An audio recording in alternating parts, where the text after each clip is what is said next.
Passion fruit Krishna ಫಲ.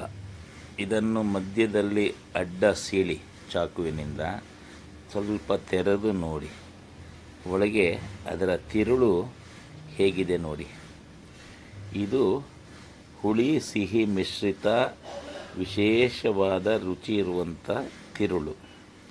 ಇದು ಆರೋಗ್ಯಕ್ಕೆ ಕೂಡ ತುಂಬ ಉಪಕಾರಿ. ಇದರ ಪರಿಮಳ ಕೂಡ ಭಾರಿ ಆಹ್ಲಾದಕರ. ಪ್ರತಿನಿತ್ಯ ಒಂದೆರಡು ಪ್ಯಾಷನ್ ಫ್ರೂಟ್ ಈ ರೀತಿ ಕತ್ತರಿಸಿ ತಿನ್ನುವುದು ಭಾಳ ನಿಮ್ಮ ಆರೋಗ್ಯಕ್ಕೆ ಆರೋಗ್ಯಕರ ಕೂಡ. ಪ್ರತಿ ಮನೆಯಲ್ಲೂ ಪ್ಯಾಷನ್ ಫ್ರೂಟ್ನ ಒಂದು ಬಳ್ಳಿ ಬೆಳೆಯಿರಿ.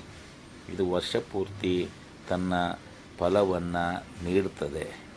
ಪ್ಯಾಷನ್ ಫ್ರೂಟ್ ನಮ್ಮ ದೇಶದಲ್ಲಿ ಕೃಷ್ಣ ಫಲ ಎನ್ನುವ ಹೆಸರಿನಿಂದ ಕರಿತೀವಿ. ಇದು ಯುರೋಪ್ನಲ್ಲಿ ಹೆಚ್ಚು ಜನ ಬಳಸುತ್ತಾರಂತೆ. ಇದೇ ಪ್ಯಾಷನ್ ಫ್ರೂಟ್.